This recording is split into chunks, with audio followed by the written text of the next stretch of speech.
Hello student, welcome to our YouTube channel commerce options. आज की class में हम कवर करेंगे कि कैसे हम डराइव कर सकते हैं, यानी कि बना सकते हैं डिमांड कर्व को किसकी हेल्प से, law of equi marginal utility की हेल्प से। इससे पहले वाली क्लास में मैंने law of equi marginal utility का हर एक टॉपिक अच्छे से कवर करा दिए। लास्ट टॉपिक बनता है इसका। अगर अभी तक आपने लास्ट वीडियोज़ अटेंड नहीं की, कीजिए ताकि आपकी स्टडी में कंसिस्टेंसी बनी रहे। अगर अभी तक आपने मेरे चैनल कॉमर्स ऑप्शंसी को सब्सक्राइब नहीं किया, सब्सक्राइब कीजिए ताकि जब भी मैं न्यू वीडियोस अपलोड करूं सबसे पहले नोटिफिकेशन आपके पास जाए, आप वीडियोस को सबसे पहले देखें और आपकी स्टडी बूस्टअप हो। आज हम बिल्कुल सिंपल सी लैंग्वेज में इसको समझेंगे, आसान तरीके से, कि किस तरीके से हम law of equi marginal utility का इस्तेमाल करके डिमांड कर्व का जो ड्रॉप कर सकते हैं। तो स्किप मत कीजिए वीडियोज़ को, स्टार्टिंग से लेकर के एंड तक बिल्कुल देखिए ताकि आपके कोई भी पॉइंट में स्किप ना हो। थोड़ा सा इसके एक्सप्लेनेशन कवर करते हैं। कहते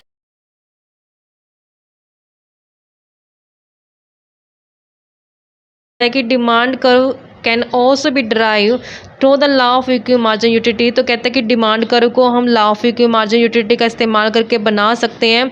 सपोज करो, कहते हैं कंज्यूमर के पास दो कमोडिटी उसने खरीदी है, ए और बी। तो यहाँ पे जो मार्जिनल यूटिलिटी ऑफ ए और मार्जिन यूटिलिटी ऑफ बी क्या है, उसकी margin utility P of A and P of B क्या है, यहाँ पे रिस्पेक्टिव प्राइस के इक्वल मानी गई है।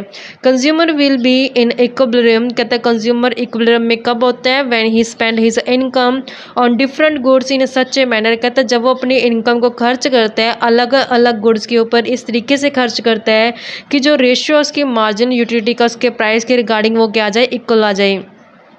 कि जब प्राइजेस होते हैं कमोडिटी के, दो कमोडिटी के जब प्राइजेस डिफरेंट होते हैं उस में हम ये वाला फॉर्मूला इस्तेमाल करते हैं। ये मैंने आपको फर्स्ट क्लास में बताया था, दोबारा फिर रिपीट कर देते हैं इन चीज़ों को। कि जब दोनों ही गुड्स के, जो दो गुड्स कंज्यूमर द्वारा परचेज की जानी होती हैं, उसके प्राइस सेम होते हैं, तब तो उस केस में हम लेते हैं marginal utility of A equal to marginal utility of B. लेकिन जब दो गुड्स के प्राइजेस सेम नहीं होते हैं तो फिर उसके प्रोपोर्शनेट हम प्राइस को लेके चलते हैं। मार्जिन यूटिलिटी ऑफ ए, उसका प्राइस ऑफ ए इक्वल करते हैं उसका margin utility of B regarding उसके प्राइस के। तो इसको कैसे लिखा गया है, यहाँ पे कहता है इसको इंटरचेंज किया गया। मैं आपको कॉपी पे समझाती हूँ कैसे कर सकते हैं इसको। जब प्राइस होते हैं सेम, जब दो कमोडिटी के प्राइजेस क्या होते हैं, सेम होते हैं। Prices of two commodities are same, two commodities are same. जब दो कमोडिटी के प्राइस सेम होता है उस केस में कैसे करते हैं, आर सेम, मतलब एक ही जैसा प्राइस है। तो उस केस में हम इस्तेमाल करते हैं marginal utility of A marginal utility of B को, यानी कि ए गुड्स का और बी गुड्स का मार्जिनल यूटिलिटी क्या है, इक्वल है। जब प्राइजेस होते हैं प्राइजेस ऑफ टू कमोडिटीज़, यानी कि दो कमोडिटी के जो प्राइजेस होते हैं आर डिफरेंट, यानी कि दोनों के प्राइजेस क्या हैं, अलग अलग हैं। तो उस केस में हम लेके चलते हैं marginal utility of A regarding their proportion उसके प्राइजेस ऑफ ए के इक्वल होनी चाहिए। Margin utility of be good है, मान लो दूसरी गुड को बी मान लेते हैं, उसके प्राइस के इक्वल होनी चाहिए। तो यहाँ पे कहते हैं कि इसको हम कैसे लिखेंगे, तो बुक में जो हमें बताया गया है वो कैसे इस्तेमाल किया गया है। कहते हैं कि यहाँ पे जैसे इसको इंटरचेंज अगर कर दिया जाता है तो यहाँ पे हम रखते हैं कि मार्जिनल यूटिलिटी ऑफ ए को ऐसे रखते हैं, लेकिन मार्जिन यूटिलिटी ऑफ बी को क्या करते हैं, हम डिवाइड में ले आते हैं। तो यहाँ पे मार्जिन यूटिलिटी ऑफ बी को डिवाइड में ले आए, तो यहाँ पे प्राइस ऑफ ए को हम ऊपर ले जाएंगे तो प्राइस ऑफ ए, और इसको ऐसे रखेंगे प्राइस ऑफ बी। तो इस तरीके से इसको इस्तेमाल किया गया है। अब हम यहाँ पे एग्जांपल की हेल्प से समझते हैं कि किस तरीके से हम इसको है जो, यानी कि law of equi marginal utility का इस्तेमाल करके किस तरीके से हम डिमांड कर्व को ड्रॉ कर सकते हैं। तो यहाँ पे हम एक एग्जांपल की हेल्प से लेते हैं कि मान लेते हैं कि कंज्यूमर के पास ना जो इनकम है वो 5 रुपये है। हम लेट कर लेते हैं कि कंज्यूमर की जो इनकम है वो 5 रुपये है, कि कंज्यूमर ने कितना खर्च करना है, 5 रुपये खर्च करना है। तो यहाँ पे उसके पास 5 रुपये इनकम है, वो दो गुड्स के ऊपर खर्च कर रहा है। तो यहाँ पे ले लेते हैं, एक गुड है पीस और दूसरी गुड्स है हमारे पास पोटैटोज। तो यहाँ पे दो चीज़ों के ऊपर खर्च कर रहे हैं। मान लेते हैं कि इसका भी प्राइस 1 है और इसका भी प्राइस क्या 1 है, तो इक्वल प्राइस है दोनों के। तो उस केस में हम कैसे करेंगे, तो यहाँ पे हम एग्जांपल लेके करते हैं कि सबसे पहले हम ले लेते हैं कि क्वांटिटी कितनी पर केजी के हिसाब से जो परचेज कर सकते हैं। तो यहाँ पे क्वांटिटी ले लेते हैं यहाँ पे पर केजी के हिसाब से। तो हम 5 तक ले लेते हैं, 1 2 3 4 5 तक हमने क्या ले ली, इसकी क्वांटिटी ले ली है। अब उसके बाद हम देखते हैं कि मार्जिनल यूटिलिटी ऑफ पी क्या बनती है। तो यहाँ पे ले लेते हैं मार्जिनल यूटिलिटी ऑफ किसकी, पीस की। तो यहाँ पे पीस की मार्जिनल यूटिलिटी ले लेते हैं 12 10 8 6 4। तो यहाँ पे 12 10 8 6 4। तो ऐसे ही हम नेक्स्ट ले लेते हैं मार्जिनल यूटिलिटी। नेक्स्ट क्या प्रोडक्ट है हमारे पास, पोटैटोज़। तो यहाँ पे पोटैटोज़ की ले लेते हैं। तो मार्जिनल यूटिलिटी 10 8 6 4। तो यहाँ पे 10 8 6 4 2 रुपये है। तब यहाँ पे टर्न आते हैं, कंज्यूमर के पास तो 5 रुपये हैं, तो वो कैसे खर्च करे। तो हम जानते हैं कि law of equity marginal utility में हम क्या देखते हैं कि जहाँ कंज्यूमर को मार्जिनल यूटिलिटी ज़्यादा मिलते हैं तो वहीं पे कंज्यूमर क्या करता है, अपनी इनकम को स्पेंड करते हैं।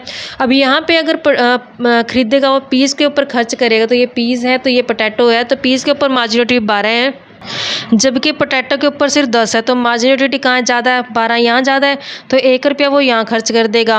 अब दूसरा रुपया कहाँ खर्च करेगा, यहाँ भी मार्जिनल यूटिलिटी उसको 10 मिल रही है, यहाँ भी 10 मिल रही है, तो कहीं मर्जी खर्च कर सकता है। मान लो दूसरा रुपया उसने यहाँ खर्च कर दिया। अब तीसरा रुपया कहाँ खर्च करेगा, इसकी मार्जिनल यूटिलिटी 8 है, इसकी 10 है, तो ज़्यादा कहाँ मिल रही है, इसको यहाँ मिल रही है 10, तो तीसरा रुपया उसने यहाँ खर्च कर दिया।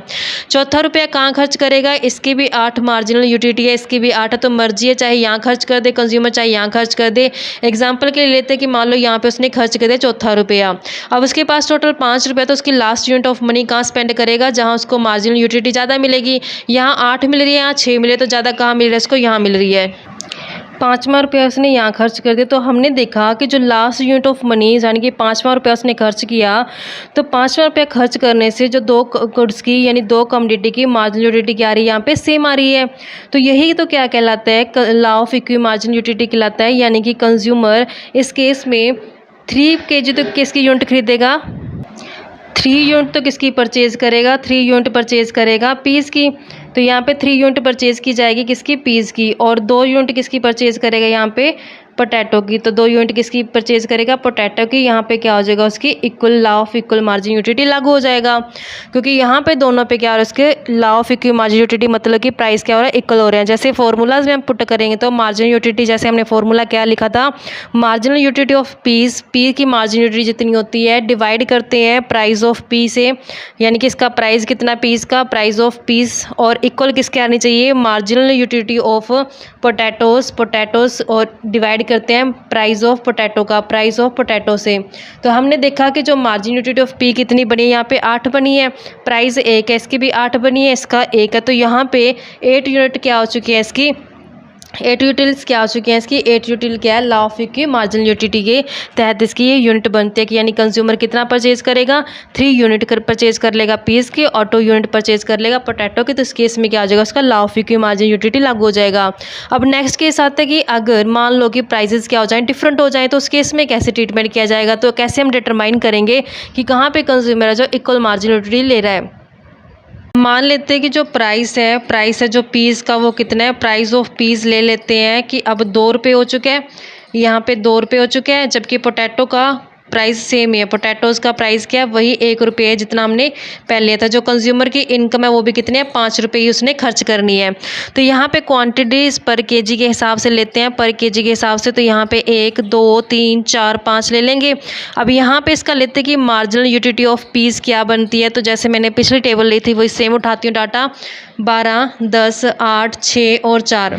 तो यहाँ पे हम नेक्स्ट लेते हैं कि अब इसका जब हमने देखा था कि जब प्राइसेस डिफरेंट होते तो हम कैसे करते हैं कि मार्जिनल यूटिलिटी ऑफ पीस को डिवाइड करते हैं प्राइस ऑफ पीस से। तो यहाँ पे 12 बटे में यहाँ पे पीस का प्राइस कितना ले लिया, 2, तो यहाँ पे 6 आ जाएगा। ऐसे ही मार्जिन यूटिलिटी 10 प्राइस कितना है, 2, तो यहाँ पे 5 आ जाएगा। मार्जिन यूटिलिटी 8 है, प्राइस इसका 2, तो 4 आ जाएगा। मार्जिन यूटिलिटी 6 और प्राइस इसका 2, तो 3 आ जाएगा। मार्जिन यूटिलिटी 4, प्राइस है 2, तो यहाँ पे 2 आ जाएगा। 6 5 4 3 2 क्या आ गई इसकी, यानी कि proportion to their price margin utility आ गई है। ऐसे हम ले लेते हैं मार्जिनल यूटिलिटी ऑफ किसकी, पोटैटो, जो हमने नेक्स्ट इसकी कमोडिटी मानी थी पोटैटोज़ में हमने देखा कि मार्जिन यूटिलिटी कितनी है, 10 8 6, 4 और 2 है, तो इसका प्राइस तो एक ही है। तो यहाँ पे प्रोपोर्शन टू देयर प्राइस लेंगे तो इसका प्राइस 1 है तो सेम ही आ जाएगा। 10/1 करें तो 10 आ जाएगा। ऐसे 8, 6, 4, 2 तो यहाँ पे सेम ही आ जाएगा। तो हम देखते हैं कि कहाँ पे जो कमोडिटी है यानी मार्जिन यूटिलिटी है proportion to their price same मिलती है। तो हमने देखा कि 6 यहाँ मिल रही है और 6 यहाँ मिल रही है, तो इस केस में क्या वो इक्विलिब्रियम में है कंज्यूमर। तो हम देखते हैं कि 6 और 6, अब यहाँ पे 6 है तो कितनी कमोडिटीज़ ने यूनिट परचेज़ किया है, 1 यूनिट अगर परचेज़ की है कंज्यूमर द्वारा किसकी, पीस की, तो यहाँ पे 1 यूनिट परचेज किया तो 1 यूनिट, और यहाँ पे देखते हैं कि इसके प्राइस कितना 2 रुपये की है तो उसको 2 रुपये खर्च कर दी यानी 2 पर केजी उसने खरीद लिया है। अब यहाँ पे उसकी 1, 2, 3 अगर वो 3 यूनिट किसकी परचेज कर रहा है, पोटैटो की, तो यहाँ पे पोटैटो की अगर वो 3 यूनिट परचेज कर रहा है 3 यूनिट और इसका प्राइस है 1 रुपये, तो यहाँ पे 3 रुपये हो गए इसके, तो टोटल क्या होगा 5। हमने देखा कि 5 ही उसके पास इनकम थी और 5 इसको क्या मिल गई, यूटिलिटी मिल गई, तो यहाँ पे क्या होगा कंज्यूमर इक्विलिब्रियम में आ गया, यानी कि ये 5, 5 क्या इक्वल है। Law of equal margin utility के तहत कंज्यूमर इक्विलिब्रियम में कब होगा, जब वो 1 यूनिट किसकी खरीदेगा, पीस की, और 3 यूनिट किसकी खरीदेगा, पोटैटो की, तो जितना उसके पास पैसा है उतनी इसको क्या मिल रही है, यूटिलिटी मिल रही है। तो ये केस कौन सा है, जहाँ पे कंज्यूमर क्या इक्वल मार्जिन यूटिलिटी में है। अब हम law of equal margin utility की हेल्प से यानी कि जो हमने टेबल बनाई है डिमांड कर्व को डिराइव करते हैं, तो हमने देखा कि जो पीस का जब प्राइस 1 रुपया था तो उस केस में हमने 3 यूनिट परचेज की थी। जब पीस का प्राइस 2 रुपये होगा तो उस केस में हमने कितने यूनिट परचेज की है, 1 यूनिट परचेज की है।